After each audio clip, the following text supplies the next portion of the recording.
Iya. Kumis Mas Adam. Iya, kumis Mas Adam gitu. Kalau ada ular, Suka ada ular.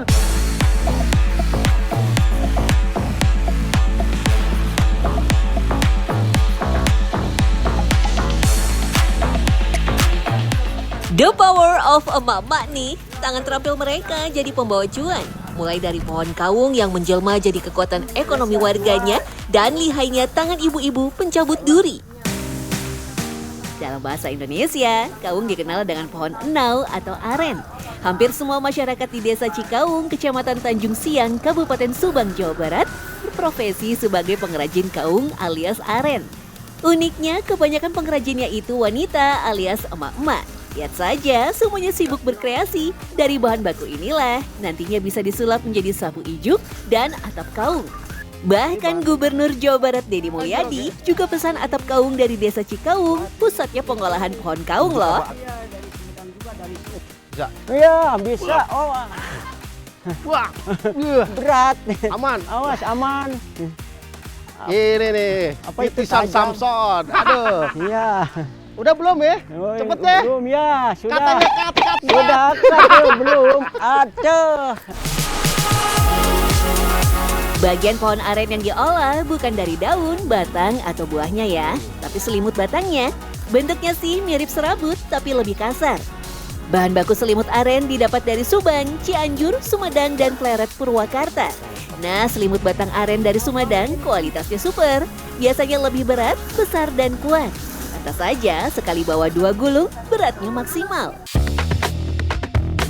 Kalau para pria fokus di panen nira atau gula aren, 15 ibu-ibu skillnya juga nggak main-main.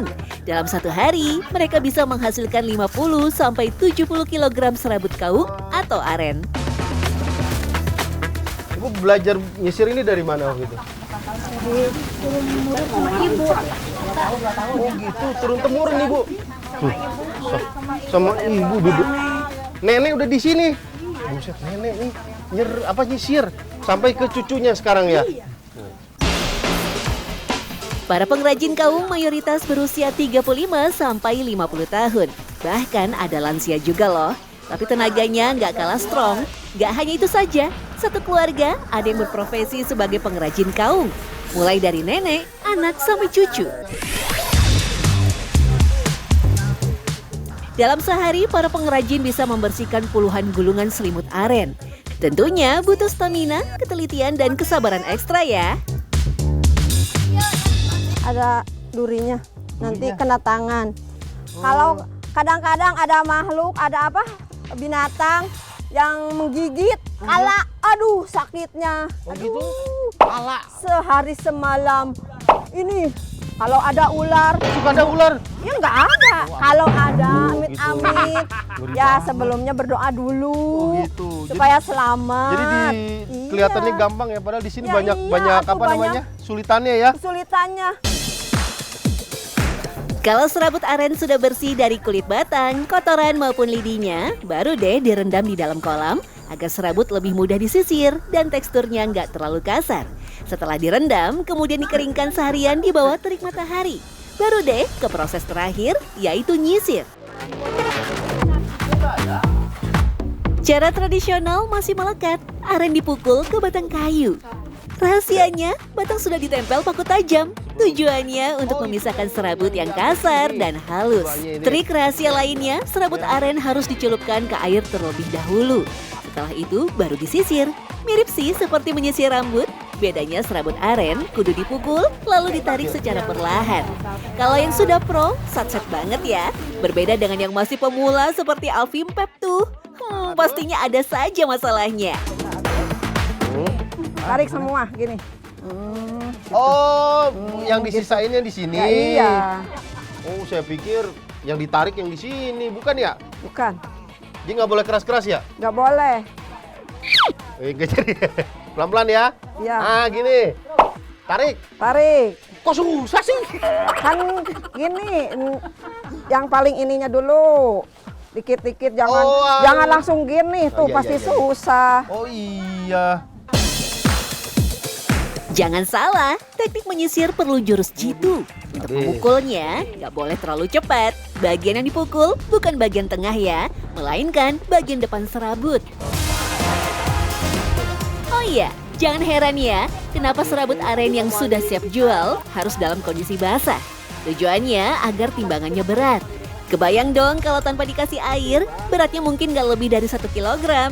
Padahal upah per kilogramnya saja, emak-emak tangguh mendapat Rp600. Memang seolah tidak sebanding, namun emak-emak di sini pantang mengeluh. Tetap semangat mencari pundi-pundi rupiah. Keren kan? Penasaran? Kami pun mendatangi Kecamatan Manyar, Kabupaten Gresik, di mana kebanyakan para ibu rumah tangga mencari cuan sebagai pencabut duri bandeng. Salah satunya, OA, yang sudah 16 tahun menggeluti usaha ini. Awal mulanya itu pertamanya coba dulu itu beli bandeng 10 ekor. 10 ekor dulu, terus? Kan tak cabut sendiri waktu itu karena kan masih sedikit, masih coba-coba juga. Ternyata alhamdulillah banyak juga peminatnya. Dulu, harga yang ia tawarkan untuk daging ikan bandeng tanpa duri dianggap mahal karena berbeda cukup jauh dari ikan bandeng biasa. Sementara bandeng tanpa duri saat itu identik dengan bandeng presto. Padahal bandeng presto masih memiliki duri, namun lunak karena melalui proses presto. OA bahkan sempat berpikir untuk mundur, meski akhirnya bertahan lantaran usahanya belum banyak saingan. Seiring berjalannya waktu, para pelanggan justru bertambah banyak. Sampai akhirnya terkenal di masyarakat kuliner ikan bandeng tanpa duri.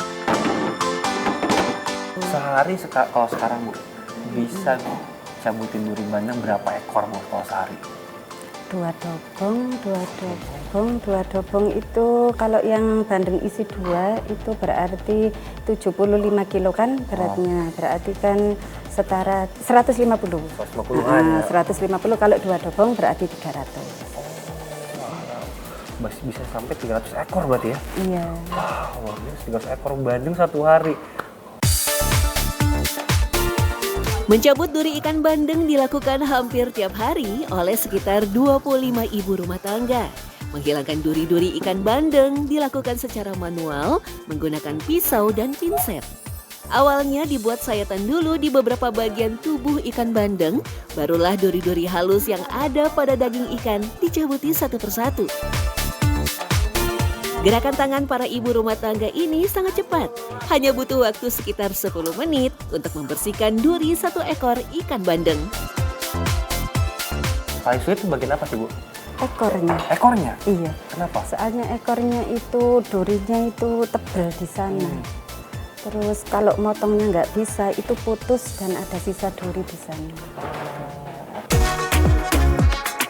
Duri ikan bandeng tersebar di seluruh tubuhnya. Jumlahnya bisa mencapai 164 hingga 212 duri per ekor. Duri-duri ikan bandeng terdapat pada bagian punggung, tengah, rongga perut, dan dekat ekor. Di bagian punggung terdapat 42 pasang duri bercabang yang menempel di dalam daging dekat kulit luar. Bagian tengah tubuh ada 12 pasang duri pendek, lalu di rongga perut ada 16 duri, dan di bagian perut dekat ekor terdapat 12 pasang duri kecil.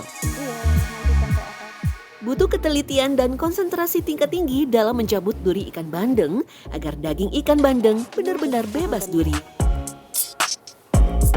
Profesi pencabut duri bandeng ini bukan pekerjaan yang mudah karena nyambut durinya harus satu-satu, harus sabar, dan ini membutuhkan waktu yang cukup lama buat saya, bisa berjam-jam karena 1 ekor bandeng ini bisa punya duri hampir 200 duri. Bayangin tuh. Cuman saya tadi nyambutnya lama banget, sementara ibu-ibu cepet banget, cuma 10 menit.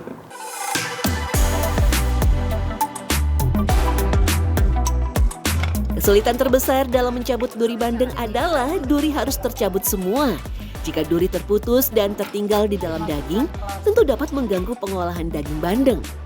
Hasil olahannya nanti masih terselip duri dan akan terasa kurang memuaskan saat dinikmati konsumen.